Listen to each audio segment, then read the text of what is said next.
This project is an honest and in-depth perspective of and from former students at Milt and Hershey School. We call ourselves Milts. An organic, open discussion of life before, during, and after attending MHS. Do you want me to do the introduction? I'll just do the introduction for you. Do it. Come on, let's go. What's up, party people? That's how we start? Yeah, that's exactly it. That's water. What's up, party people? This is Sal Hanna. I'm here with my Milt Talk friends, and we're going to talk about Milt Talk stuff. I am the guest, so I am the host as well. And that's how we do it. We keep it loose and fun. That's good. Yeah. Milt Talk podcast family. We are here. It's been a while. We've been away for a little bit. We're super excited to have Sal and Melissa on to join us. And we wanted to talk to some house parents, or former house parents rather, just about their experience and where they're at now. And I think, Sal, you're working with the school now, aren't you? In a recruiter capacity? Correct. Yeah, I'm one of our recruiters that help recruit our home life staff, so specifically our house parents and our transitional living staff. Okay. And you know what? Let's go back. Can you introduce yourselves and tell us about where you're from originally and how long you guys were house parents? Yeah. So my name is Sal and my wife Melissa Hanna. We transitioned from Michigan years ago to be house parents. We were house parents for 5 years. We had senior division girls in our care when we were house parents. Our daughters of our own were 5 and 7 when we started the house parent role. And we did that for 5 years together. And then I actually transitioned out and became a home life administrator for a bit. And then recently, about 2.5, almost 3 years ago now, I've been one of our recruiters at the school where I help to recruit our home life staff. Okay. And how'd you hear about that job initially in the beginning? Yeah, initially, my sister-in-law, her parents were house parents at the school. They were actually from the area, probably about an hour away. And when we first heard about it, we weren't married long enough, or we didn't know how many children we wanted to have. We were just a young family. We had one child, and as a house parent couple, you only can have 2 of your own in residence. So we had to wait until we were married long enough and kind of figured out that we were only going to have 2 children. I wanted to sign up instantly to be a house parent because that just really fit with who I am. I wanted to impact the lives of children from lower income and just love, that community, creating that community of people from all backgrounds. Now, it took my wife a little bit more convincing to get on board. I'll let her say a little bit about that. Yes, I thought he was crazy at first, and I told him that and was not willing to consider it at the time. I was holding my newborn in my arms, and I thought he was crazy. And it wasn't that I didn't love the mission. I thought the mission was great, but also my only other frame of reference is that I had a girlfriend who worked for another organization, and as a single woman, she had done residence life care, and she hit burnout pretty quickly. Despite loving the kids. And so that was my only context and framework for understanding what the house parent model might be like. So fast forward 5 years, Sal was really praying about being able to work with kids again because he has a lot of administrative skills and at the time was in a job where he wasn't working directly with kids. And we had our 2 daughters. And he was basically offered a promotion at the camp where we worked. But again, it wasn't going to be working with kids. And he came home and said, I don't want this promotion. Yeah. And we had kind of been keeping our eye on the Milt and Hershey School and its mission and learning more about it. So I knew that they took really good care of their house parents and guarded their time off. And I kind of knew that my time was up at that point. And that it was time to explore that option. So, but I'm thankful for the time that I had. I got to be home with our girls until they were 5 and 7, and that was really important to me. So we were ready when we came. And did you get a chance to come down and check it out while you were still thinking about it all? And did that, We did, yeah. Part of it? Yep. Yeah, what's great about what the school does, part of the interview process is to bring candidate couples to campus to spend significant time in a student home, to meet house parents and students, and then also have a tour of campus and an on-site interview. And that really blew us away, just not realizing the size of what Milton Hershey School is. It is huge. And in my role now, when I tell people about it, they don't understand it. And once they come Sounds here, fake. like, when okay, you say yeah, it. yes, it sounds fake. I often say we're the Disneyland of residential schools. You know, when you say that, people are like, oh yeah, Disney is great. Milton Hershey School is great. And I think it's greater, but I know people understand it. Well, I mean, one of the reasons we wanted to have you on, you know, Sal, when you and I were talking, is just because like we felt like you guys had a unique perspective on being house parents, not having been Milts, or, you know, not even being from the area, and not knowing much about it. So, you know, Sheldon Green, I think he's a house parent, and we know some other people that grew up with us at the Milt that are there. And we know they have one perspective, but it was Warner wanted to get somebody in who didn't know anything about the Milt and didn't go to the Milt. So we felt like between your experience as being house parents and then what you're doing now as a recruiter brought a unique, you know, perspective to it. So I wanted to ask, now that you're out of it, we're going to jump around a little bit, but now that you're out of it, Melissa, you're sitting from the outside, you're not on campus dealing with it all the time. And you have Sal in there, you know, 24/7 recruiting. Is it much different, or do you miss it? Like, where are you at now with it? Yeah, so that's a pretty loaded question for us at this time. What's been interesting is I have a master's in higher education, and that's what I earned before we were married, before we had our family. So when we transitioned out of house parenting, I kind of spent 6 months exploring what I wanted to do, and really thought that I wanted to get back to working on a college campus. And I met with a friend of mine who was teaching at a nearby college that I wanted to work at. And through the course of that conversation, he brought up a school in the area called Logos. Okay. And he was referring to the one in York, but it turns out there was one in Harrisburg. So long story short, I've been working at an elementary school for the last 3.5 years that has a very similar group of students as Milton Hershey. It's right in the heart of Harrisburg, except it's not a boarding school.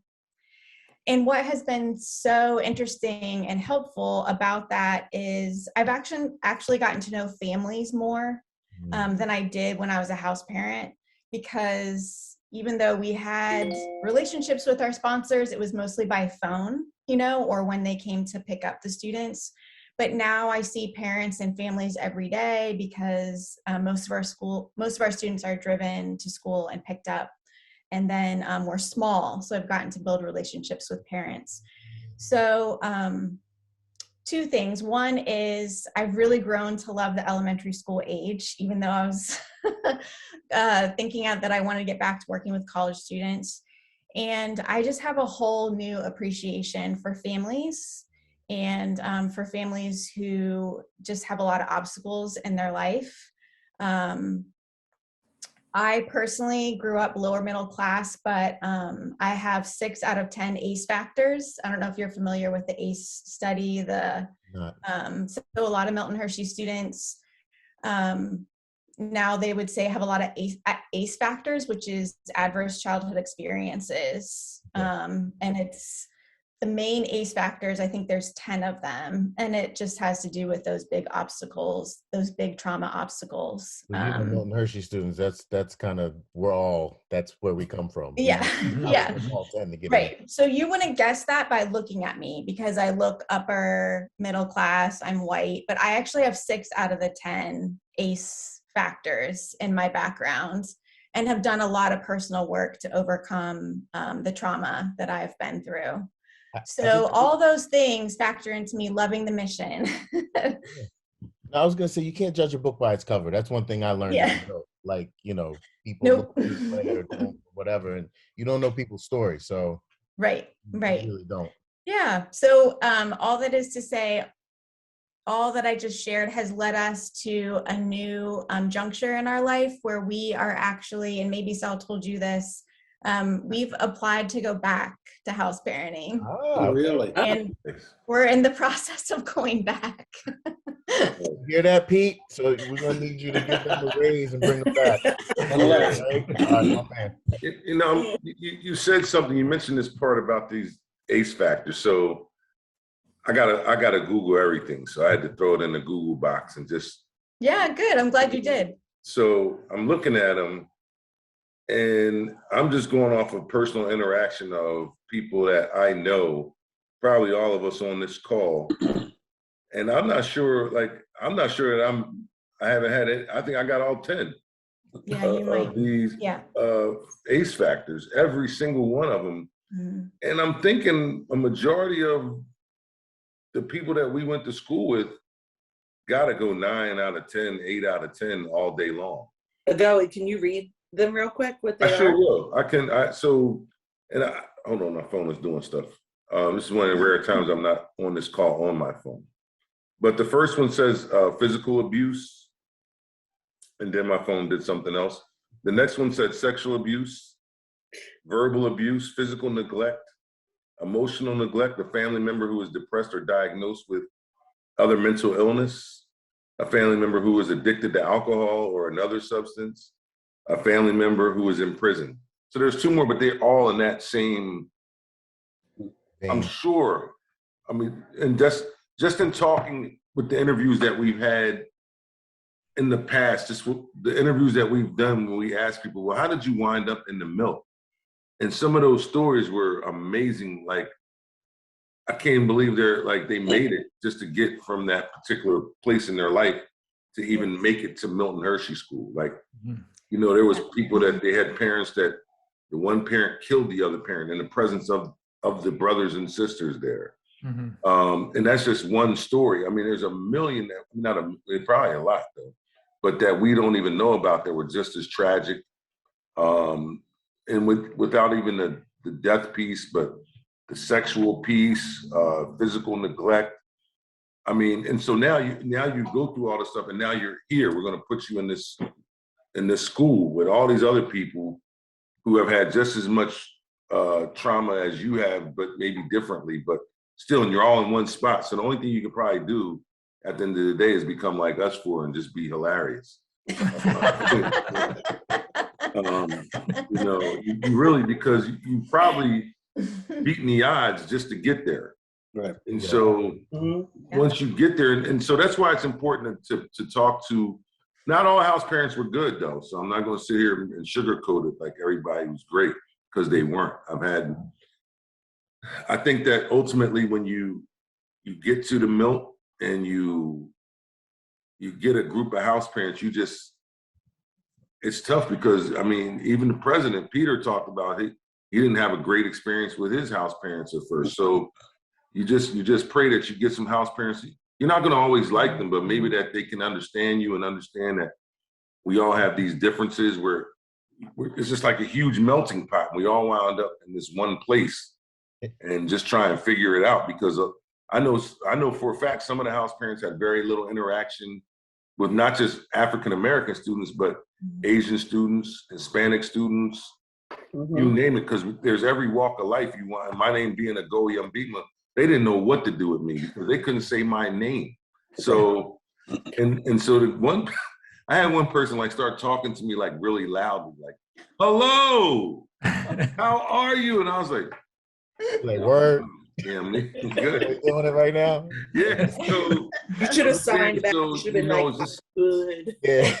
You know, so I can only like some of the stories you would have as house parents, which we've all had some experience as children, but not as house parents. So coming from the different setting that you came from, and now you're walking into this, I guess, this melting pot. How did that affect you as even just as a couple? Like, I know you guys had to go back and say, I know you didn't bring me into this bullshit. Like, I mean, there had to be, I mean, and that's probably like a rough way to say it, but, you know, I'm sure it was like some days where he was probably like, you guys were like, one day you were the good guy, the next day she's the good guy, like, we're out of here, we're packing up, you know? So I can only imagine, especially those first couple of years. Oh, yeah, yeah. fortunately, I had some experience working with a similar population of youth prior to Milton Hershey School. But there's so many times that we would say, I can't believe we get paid to do this. We get paid to hang out with kids. This is awesome. This is fun. We're building these great relationships. And then on the other hand, we're like, they don't pay us enough for this. Right. So there's these things, right. Yeah, I know. I need a timeout. Some of the stuff we did, and we all know some of the stuff we can get into. Some of the best kids, and then just getting into some dumb stuff. Oh yeah. Well, that for me was way harder. The behaviors that we saw in naturally, teenagers, Right. living their lives and exploring and getting into trouble and being the one that has to give them consequences and structure when you're not their parent. And then in a house of high school girls, if one of them is mad at you, I don't know if Jessica, you can speak to this, but they're all mad at you. Oh, that would be correct. 100%. Especially if it was like your really good friend, you get, like everybody be like, oh, well, that's how you can be with her. Okay, we'll fix this situation. Yeah. Even if the student knew they were wrong. Yeah. That's what. It doesn't matter. But that's how we were. That's how it was. That was just the youth of it. Like, you just were like, well, that's my friend, and if she's mad at you, then I'm mad at you, and then it would just trickle down the line. It was just like, well, if all those senior girls are mad, then all the freshman girls got to jump on that boat. They don't want to be left out. They want to be. Yeah, exactly. But we loved the diversity of the school, and that was one of the biggest reasons we came, because we were living in a nearly all white small town in Michigan, and we did not want to raise our daughters in that context. So one, we wanted them to see them live out our faith, and two, we really wanted them to experience diversity.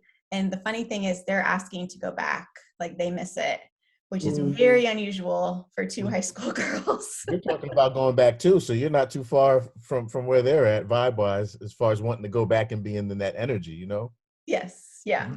So real quick, Chloe brought up a good point about how things were when we were there versus how things are now, or when you were there 5 to 10 years ago. It's a lot different. And one of the things, Sal, being a recruiter, like, I know that they weren't training people back then. You know what I mean? It was just kind of like, oh, they're a good couple, they're nice, we'll bring them in. And like Chloe said, they just had never dealt with getting a black boy's haircut. You know what I'm saying? Or any of those things are challenges, just because they've never experienced it. So what's changed as far as what's the school looking for now? What kind of training are they providing? There's a lot of challenges these days, not just being a parent, but like being able to relate to these children and give them the support that they need. Yeah. And I can't speak to everything that happens in the home life training because I'm a little bit removed from that, but I do know a strong emphasis is placed on trauma-informed care. So Melissa was talking about those ACE factors. So how can our house parents really kind of parent out of the knowledge that these kids come from trauma, and their behaviors and what triggers them isn't a personal attack on you. It's just something that happens and that kind of creeps up unexpected. So if you kind of have that lens of they come from trauma, what they're experiencing, what's kind of done to them, it's not who they are inherently as a person. That approach really kind of has a softer way of really helping the students come along. Also, we have a system of sacred values, positive spirit, mutual respect, integrity, and commitment to mission.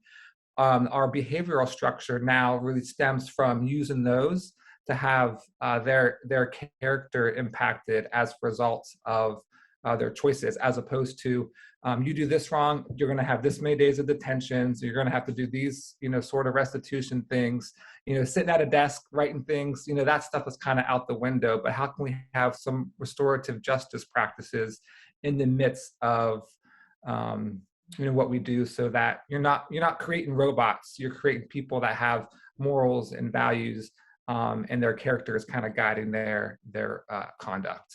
Can you give us an example? Because what you just said was basically how we were disciplined. We got like if you were on, say, 5 and 5 or 10 and 10, 15 and 15, it was 10 days of detention and you had 10 hours that you had to work off. And then once that was done, it was pretty much, you're good. You know, you start from a clean slate. And what did you learn from that? Exactly. I didn't learn Well, anything. to do the same with my kids. The work. That's what I did. I learned try and get down the barn as much as possible. Yeah. I learned how to take drought. Yeah. So like with some students, it's really being disrespectful and just really being unkind, you know, with their words, you know, as opposed like, so, okay, you know, you're using your words in a negative way. You need to say 3 nice things that, and I mean, it sounds very elementary, but it's very effective. 3 nice things that are actual character things that you can say positive about that person. And so as opposed, okay, you have nice hair, your shirt is pretty. That's no. I appreciate that you were kind when you offered to take my tray up from the lunch table. You know, it's some of those things. So you have to really think through at the heart of who that person is and what they did kindly. And so you're trying, it's a slow process, but you're helping them change their negativity to positive things. Or, you know, what are some, okay, you can't be kind to each other. You need to sit down for, you know, this bit of time and come up with 10 things that you have in common outside of, we both like Nikes, we both have black socks on. So you're helping them foster positive relationships with each other. Not that you're going to be best friends, but you need to show mutual respect. Again, that's one of our sacred values. So how can that infuse who they are, and that you have a better relationship as a result? I would have never got off detention. You'll be doing chores. No. It took me a while though. Even if I think it's a good thing because it makes the student have to think. Whereas, like I said, back in the day, it was robots. It was just do this and, you know, your discipline is over. But making them actually think about what they did and how to kind of rectify it rather than have the house parent do it, I think is a key. Yes, yeah. And it does take more effort on the part of house parents, you know, to come up with some of these consequences and come up with, you know, things. And you have to really come alongside and make sure that they happen. It's easy just to put a kid at a desk and watch them. Okay, they're sitting at a desk, they're fine. But to really come along, okay, did you have those conversations? Let's you know, practice. Let's make sure that we are on the right path. And I always tell people whenever I, you know, worked at camps, it's like good programming, you know, to really help people do well, you know, or have fun. It takes work. It's time that those investments in those relationships are critical, but you know, the time that you put in to those relationships, it's going to reap its rewards later. All right. So let's back up again. I'm going to ask you, Melissa. So you said it was 5 years since you were first, if I heard correctly, it was 5 years when you were first introduced till you got on board. Is that right? With the idea? So yes. What was going on for those 5 years, and what exactly, or what actually got you on board with the school? Or the whole concept of maybe being involved with the school? Yeah, I would just say it was really about timing at that point, because we were content with having our 2 daughters. At that point, we knew that we wanted to give our lives to other children. So that's a big decision to decide as a couple that you're only going to have 2 children. And that took a while to get to that point, but we wanted to find other ways, whether that was through foster care or then when Milt and Hershey presented itself, or helping with youth groups, we didn't really know. And then while we were at the camp, another couple was applying. They didn't end up working at the school, but we ended up learning a lot more about the school and all that they offered. And it just seemed like it was an amazing place. So that's what caused me to be open to exploring it. Does that make sense? Mm-hmm. Well, and you said you wanted more kids. Now you work at the Milt, you got 10,000 kids already, you know? So maybe in the long run, you got to help more kids than if you guys would have just had more kids for yourselves, you know? Absolutely. So what was it like your first day? Did they just like throw you in, like the two of you? You're like, there you go. There's your student home. There's your 16 girls. Go ahead. Good Or luck. do they have like another set of house parents there helping you? Yeah, Like, how what's does that nice work? is, all the house parents start off now in a flex house parent role.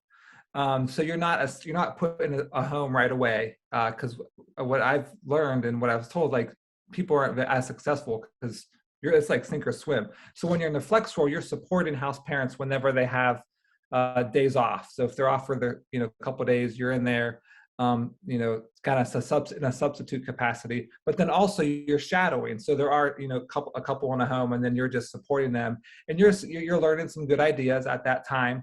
That you may use, like, oh yeah, this is great, we're going to use this when we get a house. Or you'd be like, okay, that works for that couple and that's great, but that's not our style, so we're not going to use that. So you're learning some great things and meeting people. You're meeting some awesome couples that do the role, and people that are at a similar life phase as you as well. And then how long do you have to be married before you can be house parents? The current requirement is 3 years, minimum Okay. of 3 years. It used to be 5, but it got bumped back down to 3. Okay. Because really, so you have to be married at least 3 years. Both spouses have to be at least 27 years of age. You can't have any more than 2 dependent children living with you. And so if you think of all the adults in the United States, they have to be married for 3 years. Your circle gets smaller. You can't have any more than 3 kids. Your circle gets smaller. You actually can have a dog now. Before, flex house parents couldn't have a dog because our circle was so small. We did a study. You're actually recruiting out of 1% of the U.S. population of adults. Yeah. So to find one person that wants to move in residence with 12 kids is hard enough. To find 2 people that want to do it, it's even harder. out of that small 1% circle.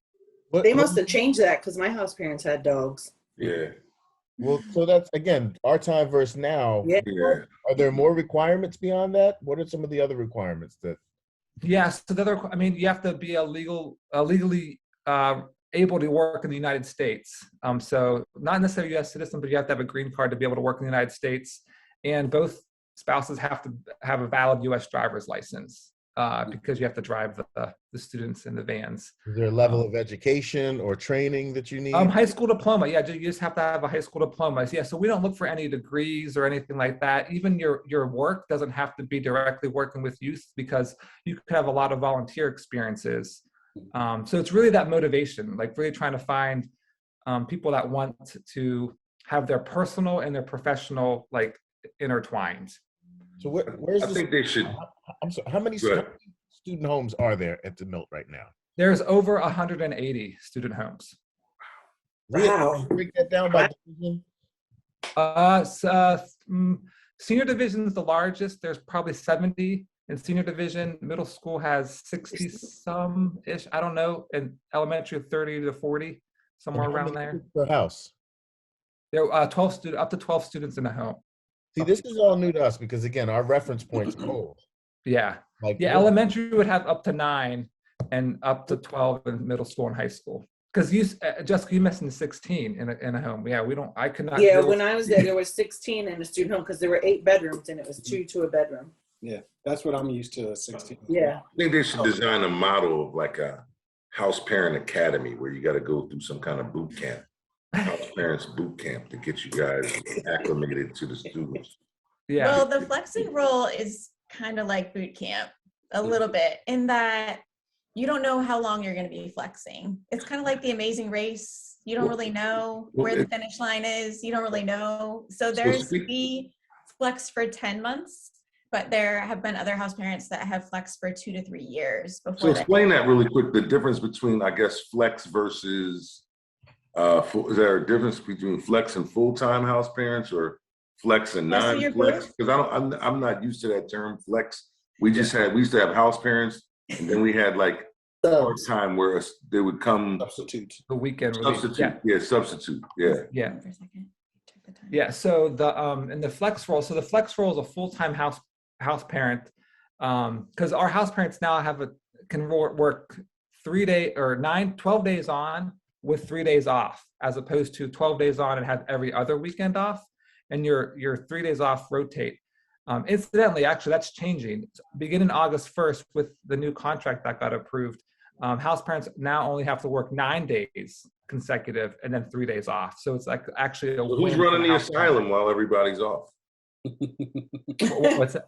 Who's running the asylum and everybody's Okay, so one of the flex roles is, one flex will rotate between 3 homes. So they'll be in home A for 3 days, home B for 3 days, home C for 3 days, and then they have their 3 days off. So they repeat that same pattern. So whenever couple A is So they're out. kind of like relief house parents to go to those 3 different homes. Is that how that works? Yes, yeah. So it's a permanent full-time relief. Okay, interesting.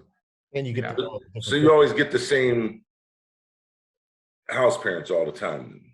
So those Yes, 3, they'll rotate between those same homes, and so Okay. the hope is that it provides more consistency yeah. for the students, as opposed to you're going to have this couple just on the weekends that are going to be like grandma and grandpa, hey, do whatever you want. That's what we had. I know that. They used to bring us candy. We were so happy to see them. I'm glad somebody had that. Now, are the This student don't homes work that for everybody. Huh? the student homes that you flex in, are they in the same division? Yes. Yes, yeah, because each division has their own, rules and standards and expectations. So you try to stay. Yeah, I don't know if you guys were there. Was it intergenerational where you had elementary and high school all in the same home? No, I was just curious because to us this flex house parenting is new to us. So I'm just asking any question that might pop in my head. Mm-hmm. How's your relationship with your girls that you had? Now that they're probably all grown up a little bit, do they reach out? Do you still keep in contact with a lot of them? Yeah, not as much as we hoped. And I mean, we do stay in touch with them a little bit. But they are at the college age right now. Some of them are finishing college. And yeah, I think they had to spread their wings and fly a little bit. I'm actually hoping that when they're adults, we'll hear from them. Not that they're not adults now, but yeah, you keep up in touch with it, like Facebook. You can follow them a little bit. I remember when COVID started, one of our students that was in college was sending me messages asking some of the recipes that we did, because they went from being in the college to home. Like, I have to cook for my family now. What are some of those recipes? Like, we made something called a Monte Cristo sandwich that she loved, and so we're texting her the recipe. Then she's sending me a picture of what it looked like when she made it. So yeah, you get them occasionally like that. Yeah, and more through text and social media at this stage. Especially yeah. I mean, we would only pop up and come see our people when they were there, if they were still there. Yeah. At homecoming. Yeah. So you were talking about how this memory just came to my head when you were talking about how in the girls' student home where, if one girl's mad, they're all mad at you. So one time we were all mad at our house father.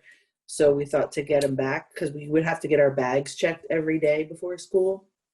Yeah, well, we all put all the feminine items in our backpack, so he had to check it. So every girl, he would, like, everybody's bag open, it was just tampons, pads. He's like, oh my God, just get in the van.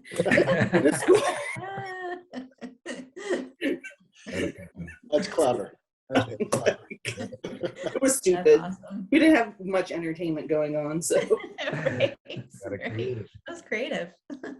Yeah. One thing that's really different with cell phones, when the senior division students can have cell phones in the homes, that really has changed a lot of how you could go about, impacting their lives. Because before, when they're at Milt and Hershey School, if they had a bad day, they may use the student phone to call family, and you could be there to support them. But they're getting messages all day, and then all of a sudden they leave for school happy and they're fine. They come back, they're all upset. You're like, okay, what happened here?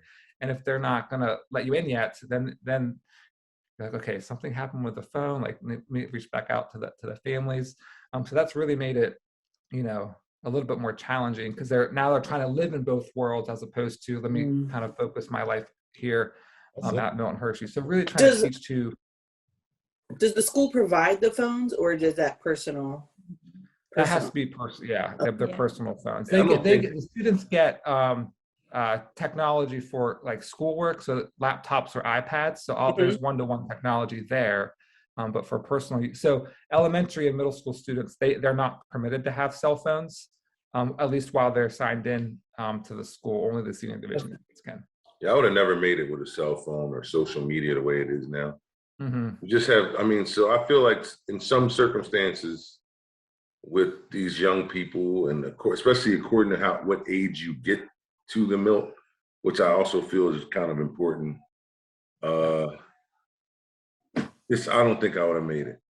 It's too much, and you got too many ways to get in contact. You can get out.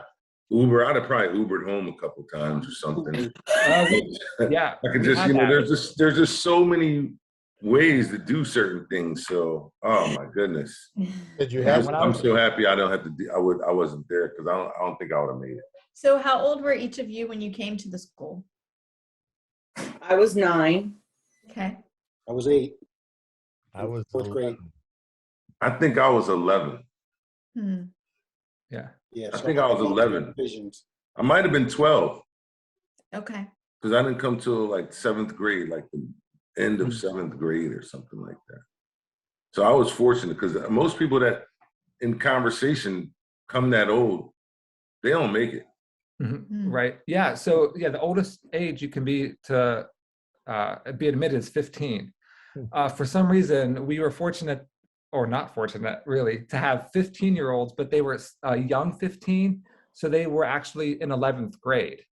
And those 2 students that we had, Lord bless them, we love them, but they were the hardest 2 to kind of rally around, because they're like, I have 2 years, I'm just going to graduate, get, whatever I can out of the school and get out of here. They weren't invested in the program like our other students. Yeah, but I also feel like you got so many, it's like almost like set in your ways, so to speak, where you just can't accept, like, I know when I walked in that house, and I was in the intermediate division, Tuscarora to be exact, long live Tuscarora.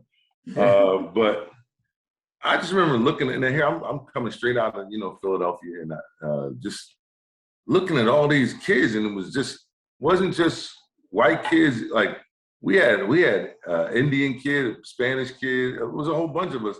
But I just remember looking like, look at these weird looking dudes, like because the Milt sets you up with all the fancy, low grade, high end glasses. So you weren't getting Gucci, but they were high end. But you had these high end, very terrible looking clothes at that time, green corduroys and purple shirts. I just remember looking around like, what? It was a lot of checkers, I'm looking for the, Sergio Valente jeans and Calvin Kleins and all that. They took all that stuff from me, took all, and then they gave me that stuff. And they're like, we're going to really set you up. And I remember when we got to the clothing room, I was like, man, look at all these clothes. And the selection I had, I was like, man, can I get my old stuff back? For play, do they still have like the clothing room? How's that work now? Do they still do that? Yeah. So there's still a clothing center, but the senior division students are able to have more personal clothing probably than what you were allowed when you were here. We call it personal clothing versus their MHS leisure wear or coordinated clothing, the polos. We had school clothes, play clothes, Sunday best. Second best. And second best. No, Sunday best. Yeah, Sunday best, and then we had a second best jacket. Second best. We had all kind of stuff. Wait, what? There was That's a different jacket, Jess. Yeah, different. Yeah, I was rocking button ups as a young buck. I didn't know that. That was in the back of the car. See, we didn't know about the tampons. You don't know about second best. That's how we are. That's how we get down. Oh, you guys, I have to sign off and go get our daughter, but I just have to tell you, I had to bite my tongue a lot because I really wanted to hear your stories and get to ask you questions. Well, we need you back then because we want you to bite your tongue. We need it all. Yeah, but I do need to go. But thank you and blessings for doing this because I think, house parents come and do their best, but you're the ones that lived the lives. So you really deserve all the credit for persevering. Well, I thank you for just coming and even wanting to go back. So it tells me a lot about the two of you. So thank you so much. Yes, really thank you. Absolutely. Yeah. Enjoy the end with Sal. See you guys. All right. Take care. Be safe. Bye. Sal, can you tell us a little bit about your daughters? We haven't talked about them much. Yeah, so we have a daughter that's Tressa. She's 15 or 16. She just started driving. So if you ever taught a, Not there teenager yet. how to drive, that's interesting. Very fun. I don't even know what to tell. I got a 19-year-old. Well, she'll be 19 the end of May 31st, but she started driving. She's already wrecked one car, but Oh, okay. everything's good. Yeah. Yeah. Yeah, she's into the color guard in school, and just really has a really sensitive spirit. Loves to read, loves books, and her favorite show right now. She's watching reruns of The Big Bang Theory. She's watched that. She's into that kind of nerd. She's into that nerdy stuff. Like she's kind of a nerd, but we love her. And our youngest, Sarai, is in 8th grade, and she's our artist. She loves to do art and is actually really good at art. I'm like, where did you get this from? Because I have no art ability at all. Melissa likes to draw here and there, but she's fabulous at art. And she's our free spirit. And so she's going to be the one that we're going to have a little bit more, keep the reins in more on her. How were they affected by, you being house parents? I mean, it's tough to share your parents or that energy, you know what I mean? Like that's a challenge. Yeah, I don't know. For some reason, they're just all about it. They loved living in community. They actually, that's again why we are wanting to go back, because they're like, we miss it. We miss having others around. We miss the diversity and just the energy that is created from living with people, that many people. So yeah, they're all on board, and that's it. Yeah, it just kind of really warms our hearts that they have that, because I think that's such important to help humanity, help others out, and it's not about you. Yeah, it's key that it's a testament to your parenting too, though, because you didn't neglect them for the Milt kids. You must have found some sort of happy medium with making everybody feel welcome in your family, that your own kids are anxious to go back as well. So kudos to you for that. Well, thank you. Yeah. Yeah, I would imagine that's a tough balance at times, where it's, especially those early teenage years, like it's a lot of emotions. Yep. You ain't lying. What division are you guys looking to go back to? We're hoping to go to elementary school, partly because Melissa, like she mentioned, has been at elementary school since we left. And that was, I love that age as well. It was either elementary or high school, and she wanted high school because she likes that college age and more stimulating conversation, but realized she really likes the elementary age. And so I think with our daughters, now that they're older, they could really pour in and help in some ways, and they won't get lost with other high school age kids if they were in that age group. So that distance in age really would help, I think, in a good way. I gotta tell you, I'm surprised so is the Milt actively looking for house parents right now? Where are they at? We are, yeah. There's an active pursuit with COVID and some other things that have been happening in society, and just kind of there's these seasons with the role where we had more attrition than usual. Where we're at a point, and the school's also still trying to grow its numbers to the 2,300, so opening more homes. So yeah, we are at a point where we are in a good need for house parent couples. We hire in cohorts, so the training experience is shared with up to 15 couples at one time, and so that really helps develop the community aspect within a group of house parent couples. It's interesting because I know it was always looked at as a great job, like being a house parent was a great job, to the point where, I mean, my memory's not the best, but if I remember correctly, they never had to advertise. There was always a line of people who wanted to come in and be house parents, and obviously the requirements might be a little bit different now, but I'm surprised that there's aren't people banging the door down. Yeah, I don't just know if our world has changed, just how society is and how we're so wrapped up in our own devices, and kind of focusing on that, where before you didn't have a lot of other distractions. It's really hard. Yeah, interesting, but I don't know why. But when we find it's you can find people that get excited and want to do the mission and think that, you know, this is a great place, but it takes a special person to really do the job and do it well and be here for the long haul. I always say, like, you know, you can be the greatest teacher in the world and really impact the lives of kids, but you may not be a good house parent. And same thing, vice versa. You could be a really good house parent and do a great job, but you may not be a good teacher. Like, even though you're working with kids, it's very different. And so to find, you know, that right match, again, finding one person's hard, to find a couple is really is challenging. Yeah. Do you have a lot of interaction with this students' teachers? Like if they're struggling in school, or if there's like disciplinary, like, is there, because when we were there, there was no, So there was no interaction between teacher and house parent. yeah, no, I think that has changed in a healthy direction where there's a lot of interaction. Yeah, we have a system that house parents can use to enter like disciplinary notes, and then teachers enter the students' grades and performances. So, you know, if they, you know, we're bad, like, oh, you have 2 missing assignments in math class, Deja, we gotta work on that. So there's a lot of collaboration, a lot of email, and I remember emailing back and forth a lot. Do we do back to school nights where, you know, house parents will sign up to, you know, talk to different teachers of the students? So if you have like 3 kids that have, you know, a certain teacher, you could talk to that teacher about that. So there's a lot of collaboration amongst teachers. Well, that's good. I think that's good. That's definitely helpful. Yes. You know, for kids who maybe are struggling a little bit, so they have that double support in that area. Yeah. Yep. That's important. Once you get into the umbrella of employment, like let's just say you come in and you want to be a house parent, and you go through the training, and you're like, you know what, I don't know if this is for me. Is there an option for people to go into administration or to consider being a teacher or any of the, you know, like, how's that work once you get under the umbrella?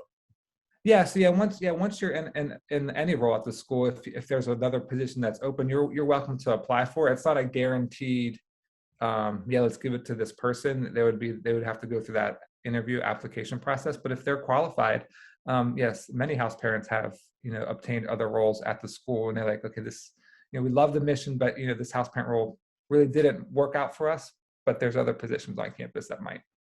Got it. Got it. Was anything that you wanted to tell prospective couple that was looking to maybe become house parents, or to try to recruit, I guess, anyone that you would think would want to be a house parent? What would you tell them now that you have been a house parent and are again pursuing to be a house parent? Yeah, so I would just say, really, you know, don't take it lightly. Don't take, let's just try it out. It's not a try it out job, because you're moving your spouse and if you have kids, potentially, you know, across several states, into Hershey, Pennsylvania. While it's the sweetest place on earth, it's Hershey, Pennsylvania, not really the hotbed of happening. But it's a safe place. You know, it's not very far from, you know, Harrisburg, New York, DC, Baltimore, Pittsburgh.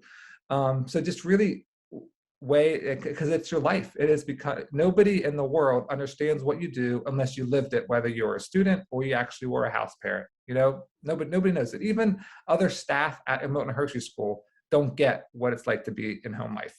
You know, they just don't. They can't. It's just such a unique lifestyle. So just weigh that out. Ask questions. You know, if you just want to live life with other people, if you don't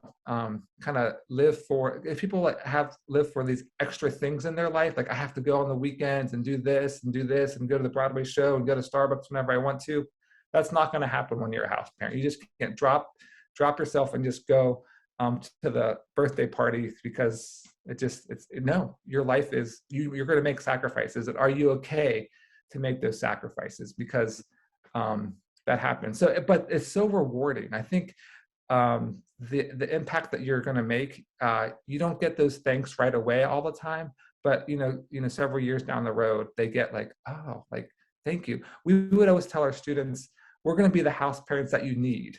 We might not be fun. We're going to do fun things. We're going to go on camping trips. We're going to take you canoeing. We're going to, do arts and crafts and watch movies and go out for ice cream. But we're also going to hold you accountable if you're not, following through on your responsibilities. If you're not doing your homework well, if you're not being kind, we're going to hold you accountable. And some of the students didn't like that, but when we left house parenting, it was so precious. Our students, we went bowling for one last activity, and they, on their own, went to the manager of the bowling alley and got a bowling pin, and they all signed it, little notes. And one of the students signed, "Thank you for being the house parents that we needed."